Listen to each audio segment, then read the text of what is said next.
ಅಖಿಲ್ ನಮ್ಮ ಮಾತಿನ ಮೀರ್ದೆ ನಾವ್ ಹೇಳೋ ಹುಡುಗಿನ ಮದ್ವೆ ಆಗೋ ಹಾಗೆ ಆಶೀರ್ವಾದ ಮಾಡಪ್ಪ.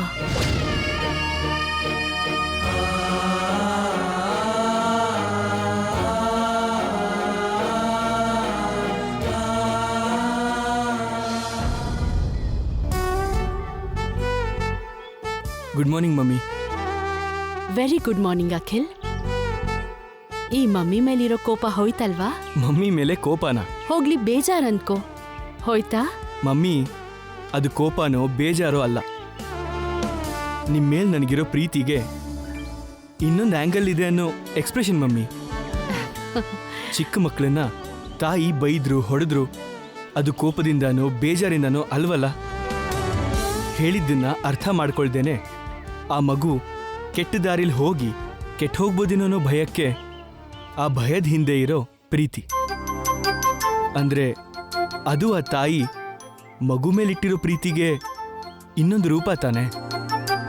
ಇದು ಕೂಡ ಅಷ್ಟೇ ಮಮ್ಮಿ. ಶ್ಯಾಮ ವಿಷಯದಲ್ಲಿ ನಾನು ಹೇಳಿದ್ದನ್ನ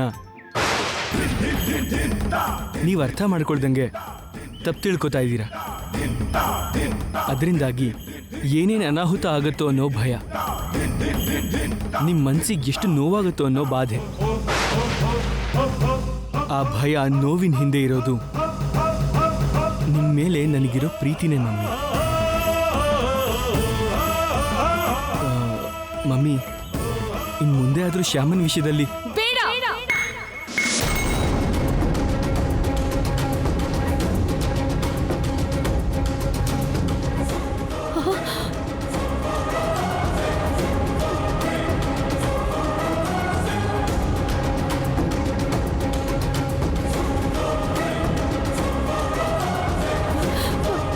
ಅಯ್ಯೋ, ದೀಪ ಹೀಗೆ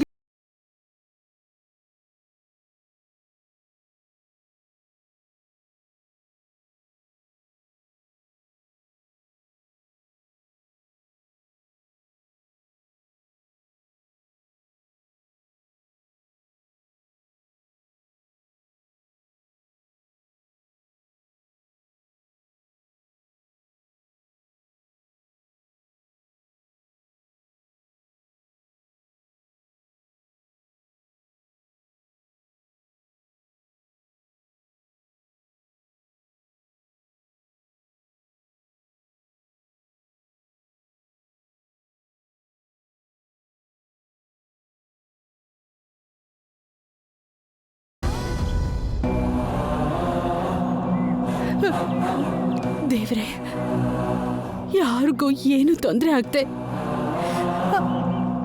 ಈ ಮನೇಲಿ ಯಾವ ಅಶುಭನೂ ಆಗದೆ ಇರೋ ಹಾಗೆ ಆಶೀರ್ವಾದ ಮಾಡಪ್ಪ.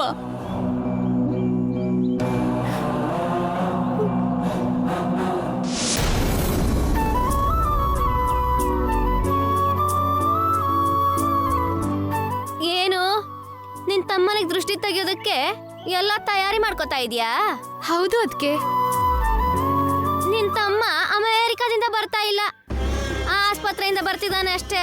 ಹಾ, ಹಾಸ್ಪಿಟ್ಲಿಂದಾನೆ ಕ್ಷೇಮವಾಗಿ ಬರ್ತಾ ಇದ್ದಾನಲ್ವಾ, ಅದಕ್ಕೆ ದೃಷ್ಟಿ ತೆಗಿಬೇಕು.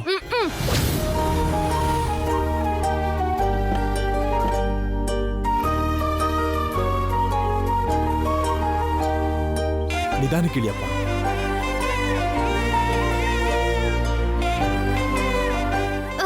ಒಂದ್ ನಿಮಿಷ ನಿಂತ್ಕೊಳ್ಳಿ. ಊರವ್ರ ಕಣ್ಣು, ಜನರ ಕಣ್ಣು, ಕೆಟ್ಟ ಕಣ್ಣು, ಮನೆಯವ್ರ ಕಣ್ಣು, ಎಲ್ರ ದೃಷ್ಟಿನೂ ಹೋಗ್ಲಿ. ಕಿಟ್ಟು, ನೀನು ಕೃಷ್ಣನ್ಗೆ ಕೈ ಮುಗ್ದು ಒಳಗಡೆ ಹೋಗಿ ಮಲ್ಗು. ಸರಿ ಅಕ್ಕ. ಹೋಗು.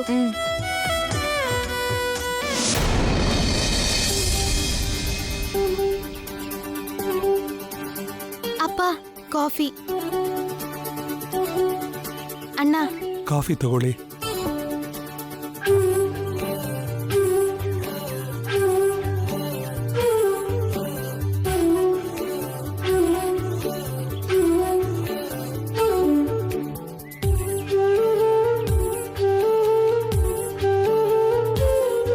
ಕಿಟ್ಟು, ಕಿಟ್ಟು, ಕಿಟ್ಟು, ಕಿಟ್ಟು, ಏನ್ ಬೇಕು ನಿನ್ಗೆ? ಏನು ಬೇಡ ಅಕ್ಕ. ಮತ್ತೆ ಹೊರಗಡೆ ಯಾಕೆ ಬಂದೆ? ರೂಮಲ್ಲಿ ಒಬ್ನೇ ಇರ್ಬೇಕಂದ್ರೆ ಏನೋ ಭಯ ಅಕ್ಕ. ನಾನು ಕೂಡ ಇಲ್ಲೇ ಕೂತ್ಕೋತೀನಕ್ಕ. ಬೇಡ ಕಿಟ್ಟು, ಇಲ್ ಬೇಡ. ನೀನು ಚೆನ್ನಾಗಿ ವಿಶ್ರಾಂತಿ ತಗೋಬೇಕು ಅಂತ ಡಾಕ್ಟರ್ ಹೇಳಿದ್ರಲ್ಲ, ಒಳಗ್ ಹೋಗು. ನಾನೊಬ್ನೇ ಇರಕ್ಕಾಗಲ್ಲ ಅಕ್ಕ. ಸರಿ, ನಿನ್ನ ಹತ್ರನೇ ನಾನು ಇರ್ತೀನಿ, ನಡಿ. ಹಾಗಾದ್ರೆ ಸರಿ.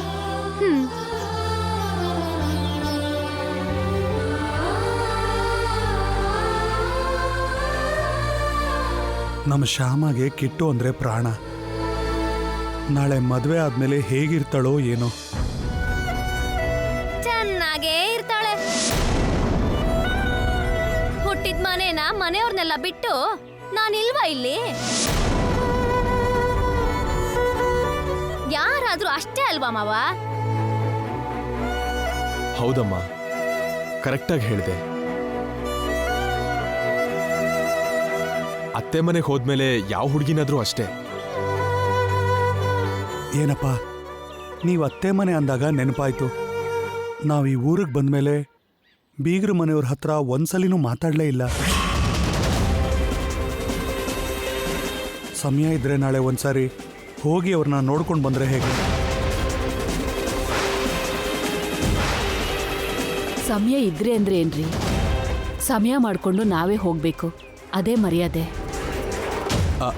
ಹೌದು, ಅದು ಸರಿನೇ. ಆದರೆ ಅವ್ರು ಆ ಥರ ಎಲ್ಲ ಮರ್ಯಾದೆನ ಎಕ್ಸ್ಪೆಕ್ಟ್ ಮಾಡಲ್ಲ. ಒಂದು ವೇಳೆ ನೀವೇ ಒಂದ್ಸಲ ಹೋಗಿ ನೋಡೋಣ ಅನ್ಕೊಂಡ್ರು ಅವ್ರ ಊರಲ್ಲಿಲ್ಲ. ಹೌದಾ? ಊರಲ್ಲಿಲ್ವಾ? ಹೌದು ಚಿಕ್ಕಪ್ಪ. ಕಿಟ್ಟುಗೆ ಹೀಗಾಯ್ತು ಅನ್ನೋ ವಿಷಯನ ಅವ್ರಿಗೆ ಹೇಳೋಕೆ ಅಂತ ಫೋನ್ ಮಾಡಿದ್ದೆ. ಅವರು ಮೈಸೂರಲ್ಲಿದ್ದಾರಂತೆ.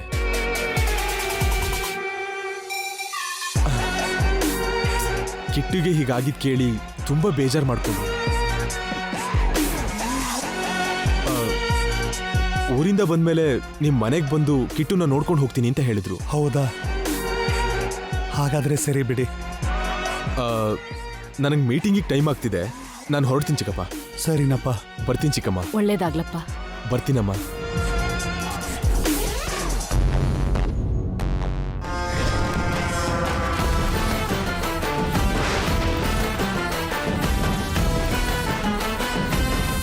ಬೀಗ್ರ ಹತ್ರ ಮಾತಾಡ್ತಾರಂತೆ. ಬೀಗ್ರ ಹತ್ರ ಯಾರನ್ನ ಯಾವಾಗ ಎಲ್ಲಿ ಮೀಟ್ ಮಾಡಬೇಕು ಅಂತ ನಾನ್ ಡಿಸೈಡ್ ಮಾಡಬೇಕು.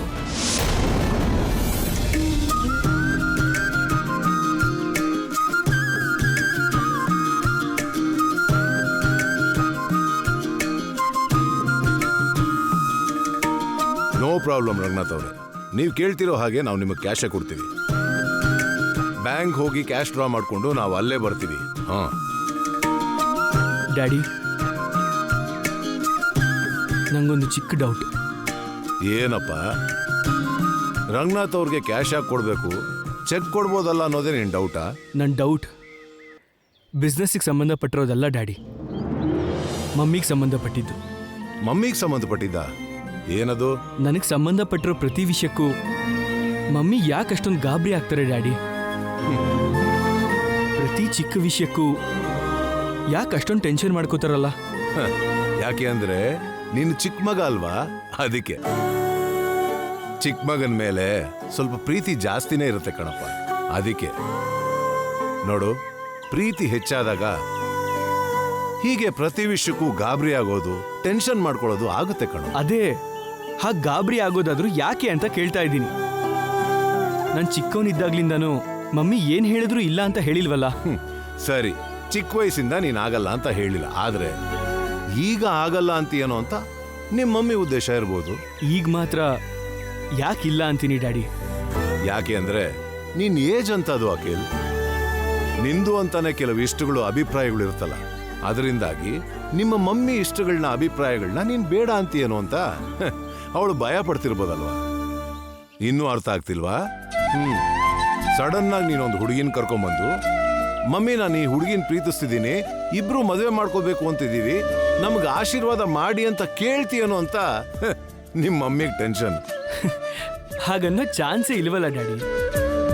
ಮಮ್ಮಿ ಸೆಲೆಕ್ಟ್ ಮಾಡಿರೋ ಹುಡುಗಿನೇ ನಾನು ಮದುವೆ ಮಾಡ್ಕೋತೀನಿ ಅಂತ ಹೇಳಿದ್ದೀನಲ್ಲ. ನೀನ್ ಹೇಳಿರೋದಕ್ಕೇನೆ ಅವಳು ಅಷ್ಟು ಧೈರ್ಯವಾಗಿದ್ದಾಳೆ ಕಣೋ. ಇಲ್ಲ ಅಂದ್ರೆ ನಿನ್ನ ವಿಷಯದಲ್ಲಿ ಇನ್ನಷ್ಟು ಟೆನ್ಷನ್ ಮಾಡ್ಕೊಂಡಿರೋಳು. ಡ್ಯಾಡಿ, ಸುಮ್ಮನೆ ಕೇಳ್ತಾ ಇದ್ದೀನಿ. ಒಂದು ವೇಳೆ ನಾನೊಬ್ಳು ಹುಡುಗಿನ ಲವ್ ಮಾಡಿ ಮಮ್ಮಿಗೆ ಇಷ್ಟ ಇಲ್ಲದೆ ಇದ್ರು ಕೂಡ ನಾನು ಆ ಹುಡುಗಿನ ಮದುವೆ ಆದೆ ಅಂತ ಅಂದ್ಕೊಳ್ಳಿ. ಆಗ ಮಮ್ಮಿ ಏನು ಮಾಡ್ಬೋದು? ನನ್ನ ಮನೆಯಿಂದ ಹೊರಗೆ ಹಾಕ್ತಾರಾ? ನಿನ್ನ ಮನೆಯಿಂದ ಹೊರಗೆ ಹಾಕೋದಾ? ನೆವರ್. ಯಾವತ್ತೂ ನಿಮ್ಮ ಮಮ್ಮಿ ಹಾಗೆ ಮಾಡಲ್ಲ. ನಿಮ್ಮ ಮಮ್ಮಿಗೆ ನೀನಂದ್ರೆ ಎಷ್ಟು ಪ್ರೀತಿ ಗೊತ್ತಾ? ಅದಕ್ಕೆ ನಿನ್ನ ಏನು ಮಾಡಲ್ಲ. ಆದ್ರೆ ಅವಳಿಗೆ ಬರೋ ಸೊಸೆಗೆ ನರಕ ತೋರಿಸ್ಬಿಡ್ತಾಳೆ.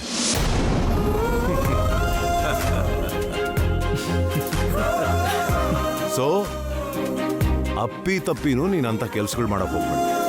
ಓಕೆ, ಸರಿ ನಡಿ. ನಾವು ಬ್ಯಾಂಕ್ ಹೋಗಿ ಕ್ಯಾಶ್ ಡ್ರಾ ಮಾಡ್ಕೊಂಡು ರಂಗನಾಥ್ ಅವ್ರ ಹತ್ರ ಹೋಗ್ಬೇಕು. ನಡಿ. ಓಕೆ.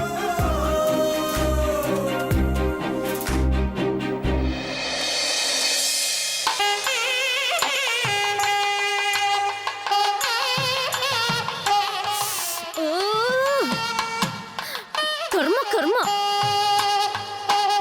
ಅಲ್ಲ, ನಾವು ಮೇಳ್ದವ್ರು ಅನ್ನೋದು ಇಡೀ ಊರವ್ರಿಗೆ ಗೊತ್ತಾಗ್ಬೇಕಾ ಏನು? ಗೊತ್ತಾದ್ರೆ ತಪ್ಪೇನು ಅದಕ್ಕೆ? ಅಂದ್ರೆ ಕೆಲ್ಸಗಾರ್ಗೆ ಏನು ಇಲ್ದೆ ಹೀಗೆ ನುಡಿಸ್ತಾ ಕೂತ್ಕೊಂಡ್ರೆ ಹೇಗೆ? ಶಹನಾಯಿಯಲ್ಲಿ ಹೀಗೆ ಕೀರ್ತನೆ ನುಡ್ಸಿದ್ರೆ ತಾನೆ 4 ರೂಪಾಯಿ ಸಂಪಾದನೆ ಆಗೋದು. ನುಡಿಸಿ 4 ರೂಪಾಯಿ ಸಂಪಾದನೆ ಆದ್ರೆ ಪರವಾಗಿಲ್ಲಮ್ಮ. ತಿಂದಿದ್ದು ಕರಗ್ಲಿ ಅನ್ನೋ ಹಾಗೆ ಇಬ್ರು ಸುಮ್ನೆ ನುಡಿಸ್ತಾ ಕೂತಿದ್ದಾರೆ. ಅದು ತಿಂದಿದ್ದು ಕರಗದೆ ಇರೋದಿಕ್ಕಲ್ಲ ಅದಕ್ಕೆ, ಅಭ್ಯಾಸ ಮಾಡೋದು. ಅವ್ರ ಅಭ್ಯಾಸದಿಂದ ನನಗ್ ತಲೆ ನೋಯ್ತಾ ಇದೆ. ಟೀ ಕುಡಿಬೇಕು, ಹೋಗಿ ಹಾಲಿನ ಪ್ಯಾಕೆಟ್ ತಗೊಂಬಾ. ಅವಳು ಯಾಕಮ್ಮ, ನಾನು ಹೋಗಿ ತಗೊಂಡ್ ಬರ್ತೀನಿ.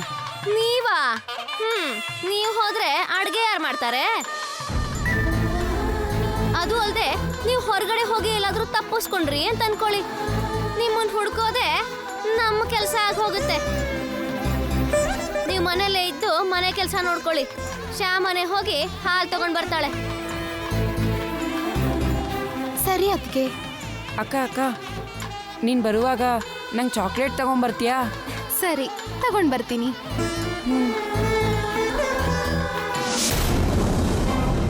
ಹೇಳಿಮ್ಮ, ಅರ್ಜೆಂಟಾಗಿ ಬನ್ನಿ ಅಂತ ನನಗೆ ಫೋನ್ ಮಾಡಿದ್ರಿ. ವಿಷಯ ಏನು ಅಂತ ಹೇಳಿ. ಅದೇ ಪುರೋಹಿತ್ರೆ, ಆದಷ್ಟು ಬೇಗ ನಮ್ಮ ಅಖಿಲ್ಗೆ ಮದುವೆ ಮಾಡಬೇಕು ಅನ್ಕೊಂಡಿದ್ದೀವಿ. ಆ ಶುಭ ಕಾರ್ಯದ ಬಗ್ಗೆ ಅನ್ಕೊಂಡಾಗಿಂದ ಈ ಮನೆಯಲ್ಲಿ ಆಗಾಗ ತೊಂದರೆಗಳಾಗ್ತಾ ಇದೆ. ಏನು ನಡೀತಮ್ಮ? ಏನೋ ಚಿಕ್ಕ ಚಿಕ್ಕ ಮೆಂಟಲ್ ಡಿಸ್ಟರ್ಬೆನ್ಸ್ ಅಷ್ಟೇ. ಆದ್ರೆ ಆ ವಿಷಯ ಮಾತಾಡೋಕಲ್ಲ ನಿಮ್ಮನ್ನ ಇಲ್ಲಿ ಕರೆಸಿರೋದು. ಮತ್ತೆ ಯಾವ ವಿಷಯಕ್ಕಮ್ಮ? ಬೆಳಗ್ಗೆ ನಾನು ದೀಪಾರಾಧನೆ ಮಾಡುವಾಗ ದೀಪ ನೆಲದ ಮೇಲೆ ಬಿದ್ದೋಯ್ತು.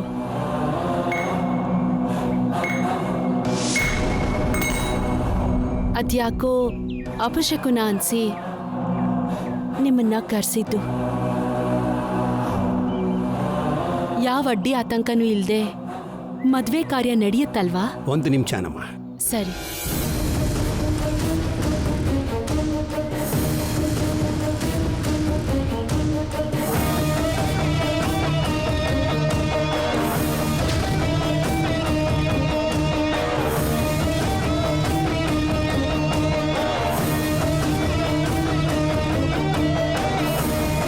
ಮದುವೆ ನಡೆಯಲ್ಲ ಅಂತ ಪುರೋಹಿತ್ರ ಹೇಳಿದ್ರೆ ಚೆನ್ನಾಗಿರ್ತಿತ್ತು.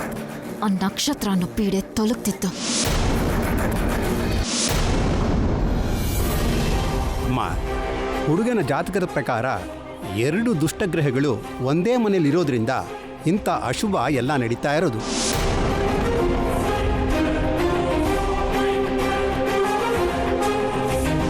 ಅಂದ್ಕೊಂಡಿರುವ ಮುಹೂರ್ತಕ್ಕೆ ಅಖಿಲ್ ಅವರ ಮದುವೆ ಖಂಡಿತ ಆಗತ್ತೆ.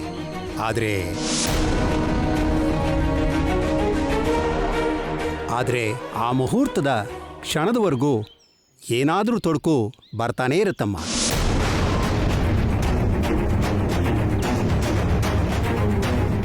ಯಾವ ಕಡೆಯಿಂದ ಯಾವ ತೊಂದರೆ ಯಾವ ರೂಪದಲ್ಲಿ ಬರುತ್ತೋ ಅರ್ಥ ಆಗದೆ ಇರೋದ್ರಿಂದ ಗಲಿಬಿಲಿಯಾಗಿ ಗೊಂದಲಮಯವಾಗಿರುತ್ತಮ್ಮ ಪರಿಸ್ಥಿತಿ. ಆ ಪರಿಸ್ಥಿತಿ ಬರದೆ ಎಲ್ಲ ಶುಭವಾಗಿ ನಡೆದು ವಧು ಕುತ್ತಿಗೆಗೆ ವರ ತಾಳಿ ಕಟ್ಟಬೇಕು ಅಂದರೆ ಒಂದೇ ಮಾರ್ಗನಮ್ಮ. ಏನದು ಪುರೋಹಿತ್ರೆ? ನಿಮ್ಮ ಮಗನ ಮದುವೆ ನಿರ್ವಿಘ್ನವಾಗಿ ನಡಿಬೇಕು ಅಂತ ಬೇಡ್ಕೊಂಡು ಆ ವೆಂಕಟೇಶ್ವರ ಸ್ವಾಮಿಗೆ ನೀವು ಕಲ್ಯಾಣ ಗಜಮಾಲೆ ಸಮರ್ಪಣೆ ಮಾಡಬೇಕು. ಸ್ವಾಮಿಗೆ ಕಲ್ಯಾಣ ಗಜಮಾಲೆ ಸಮರ್ಪಣೆ ಮಾಡಿದ್ರೆ ನಿಮ್ಮ ಮಗನ ಮದುವೆ ಯಾವ ತೊಂದರೆನೂ ಇಲ್ಲದೆ, ಯಾವ ಗಂಡಾಂತರಗಳೂ ಇಲ್ಲದೆ ಶುಭವಾಗಿ ನಡೆದು ಹೋಗುತ್ತೆ. ಹೌದಾ? ತುಂಬಾ ಸಂತೋಷ ಪುರೋಹಿತ್ರೆ, ತುಂಬಾ ಸಂತೋಷ. ಆ ಕಲ್ಯಾಣ ಗಜಮಾಲೆ ಏರ್ಪಾಡೆಲ್ಲ ನೀವೇ ನೋಡ್ಕೊಳ್ಳಿ ಪುರೋಹಿತ್ರೆ. ಮಾಡ್ತೀನಮ್ಮ. ಸ್ವಾಮಿಗೆ ಕಲ್ಯಾಣ ಗಜಮಾಲೆ ಸಮರ್ಪಣೆ ಮಾಡೋದಲ್ಲದೆ ಬಾವಿ ಸೊಸೆ ಕೈಯಿಂದ ಪ್ರಸಾದ ಮಾಡಿಸಿ ನೈವೇದ್ಯ ಸಮರ್ಪಣೆ ಮಾಡಬೇಕಮ್ಮ. ಹಾಗೆ ಮಾಡಿದ್ರೆ ಆ ದಂಪತಿಗಳು 100 ಕಾಲ ಖುಷಿಯಾಗಿರ್ತಾರಮ್ಮ. ಹಾಗೇ ಆಗ್ಲಿ ಪುರೋಹಿತ್ರೆ, ನೀವ್ ಏರ್ಪಾಡ್ ಮಾಡ್ಕೊಳ್ಳಿ. ನಾನು ನಮ್ಮ ಭಾವಿ ಸೊಸೆನ ಜೊತೆಗೆ ಈ ಸೊಸೆಯರ್ನು ಕರ್ಕೊಂಡು ನಾಳೆ ಬೆಳಿಗ್ಗೆ ದೇವಸ್ಥಾನಕ್ಕೆ ಬರ್ತೀನಿ. ಆಗ್ಲಿಮ್ಮ, ಬರ್ತೀನಮ್ಮ. ಒಳ್ಳೇದು. ಹೋಗಿ ಬರ್ತೀನಮ್ಮ.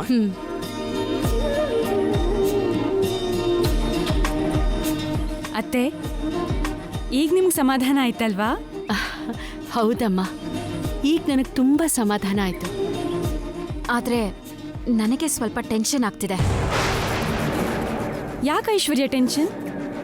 ಯಾಕಂದ್ರೆ ಏನಕ್ಕ, ಇನ್ನು ಮದ್ವೆನೇ ಆಗ್ದಿರೋ ನಕ್ಷತ್ರನ ಹೀಗೆ ಪೂಜೆಗೆ ಪುನಸ್ಕಾರಕ್ಕೆ ಬಾ ಅಂತ ಹೇಳಿದ್ರೆ ಅದ್ ಚೆನ್ನಾಗಿರುತ್ತಾ ಹೇಳು? ಹುಡುಗನ ಜಾತಕದಲ್ಲಿ ಏನ್ ಲೋಪ ಇದೆಯೋ, ಯಾಕಿಂತ ಪೂಜೆ ಮಾಡಿಸ್ತಿದಾರೇನೋ ಅಂತ ಅನುಮಾನ ಬರಲ್ವಾ? ಅಂತ ಅನುಮಾನ ಇಲ್ಲ, ಏನು ಬರಲ್ಲ ಅಮ್ಮ. ಯಾವ ಆತಂಕನೂ ಇಲ್ಲದೆ ನಿರ್ವಿಘ್ನವಾಗಿ ಮದ್ವೆ ನಡೀಲಿ ಅಂತ ತಾನೇ ನಾವೀ ಪೂಜೆ ಮಾಡ್ತಿರೋದು. ಆ ವಿಷಯನೇ ಹೇಳೋಣ. ನೀನು ನಕ್ಷತ್ರಕ್ಕೆ ಫೋನ್ ಮಾಡಿ ಹೀಗೆ ಕಲ್ಯಾಣ ಗಜಮಾಲೆ ಕಾರ್ಯಕ್ರಮ ಇದೆ, ಅದಕ್ಕೆ ದೇವಸ್ಥಾನಕ್ಕೆ ಬಾ ಅಂತ ಹೇಳು. ಸರಿ ಅತ್ತೆ, ಹೇಳ್ತೀನಿ.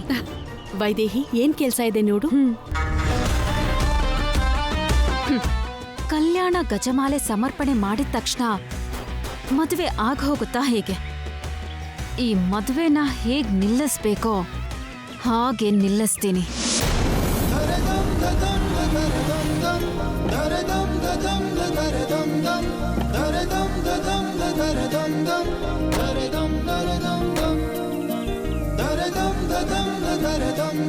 ಡ್ಯಾಡಿ, ನಾನು ಹೋಗಿ ಕ್ಯಾಶ್ ಡ್ರಾ ಮಾಡ್ಕೊಂಬರ್ತೀನಿ.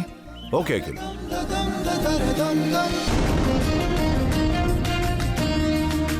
ಡ್ಯಾಡಿ, ನಾನು ಹೋಗೋ ಅಷ್ಟರಲ್ಲಿ ಮ್ಯಾನೇಜರು ಕ್ಯಾಶ್ ರೆಡಿ ಮಾಡಿ ಇಟ್ಟಿದ್ರು. ನೋಡಿ. ಹಲೋ ಅಣ್ಣ. ಹಾಂ ಹೇಳು. ನಾವೀಗ ಬ್ಯಾಂಕ್ ಹತ್ರ ಇದ್ದೀವಿ ಅಣ್ಣ. ಇನ್ನೂ ಒಂದು 1 ಅವರ್ ಆಗುತ್ತೆ ಆಫೀಸಿಗೆ ಬರೋದು. ಹೌದಾ? ಅರ್ಜೆಂಟಾಗಿ ಬರಬೇಕಾ? ಓಕೆ ಓಕೆ ಸರಿ. ಅಖಿಲ್, ಏನಾಯ್ತು? ಅಣ್ಣ, 1 ನಿಮಿಷ. ಅರ್ಜೆಂಟಾಗಿ ನನ್ನ ಸಿಗ್ನೇಚರ್ ಬೇಕಂತೆ ಡ್ಯಾಡಿ. ಅಣ್ಣ ಈಗಲೇ ಆಫೀಸಿಗೆ ಬಾ ಅಂತಿದ್ದಾನೆ. ಬರ್ತೀನಿ ಅಂತ ಹೇಳು. ಹೇಗೆ ಹೋಗ್ಲಿ ಡ್ಯಾಡಿ? ನಾವು ಹೋಗಿ ರಂಗನಾಥ್ ಅವ್ರಿಗೆ ಕ್ಯಾಶ್ ಕೊಡಬೇಕು ಅಲ್ವಾ? No problem. ರಂಗನಾಥ್ ಅವ್ರ ಹತ್ರ ನಾನು ಹೋಗಿ ಬರ್ತೀನಿ ಬಿಡು. ನೀನು ಆಫೀಸ್ಗೆ ಹೋಗಿ ಆ ಕೆಲಸ ಏನಿದೆಯೋ ನೋಡು. ಅರ್ಜೆಂಟ್ ಅಂತ ಹೇಳ್ತಿದ್ದಾನ. Okay daddy.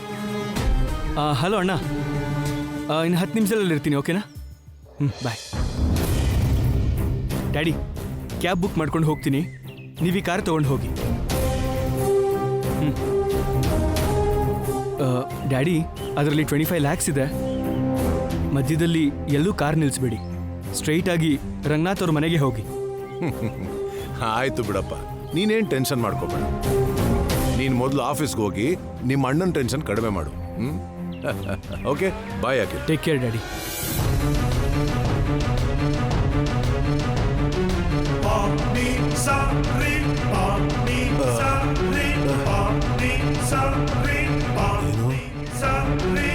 AC ಹಾಕಿದ್ರು ಇಷ್ಟೊಂದು ಬೆವರ್ತಿದ್ದೀನಲ್ಲ.